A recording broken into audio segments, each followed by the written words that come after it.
સર્વનું હાર્દિક સ્વાગત છે। નજર કરીએ આજના મુખ્ય સમાચાર પર। બારડોલીના સુરતી જગતનાકા નજીક મળસ્કે કાળમુખા ટેન્કર અકસ્માત સર્જ્યો હતો।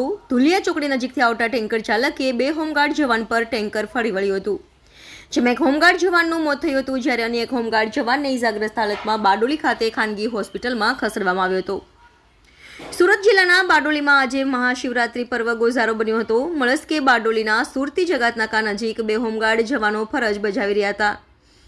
તે દરમિયાન ધુલિયા 4 રસ્તા તરફથી બેફામ રીતે એક દૂધ ભરેલ ટેન્કર આવી રહ્યું હતું। ટેન્કર ચાલકે અચાનક સ્ટીયરિંગ પરથી કાબુ ગુમાવતા ટેન્કર ડિવાઈડર તોડી સીધું બે હોમગાર્ડ જવાનો પર ફરી વળ્યું હતું, જેમાં કિકવાડ ગામના અને હોમગાર્ડ તરીકે ફરજ બજાવતા કિરણ ચૌધરીને ગંભીર ઇજા થતાં ઘટના સ્થળે જ મોત થયું હતું, જ્યારે અન્ય એક હોમગાર્ડ જવાન ત્રિકમભાઈ પટેલને ગંભીર ઇજા થતાં તેઓને તાત્કાલિક 108 એમ્બ્યુલન્સ મારફત નજીકની સરદાર હોસ્પિટલમાં ખસેડવામાં આવ્યા હતા।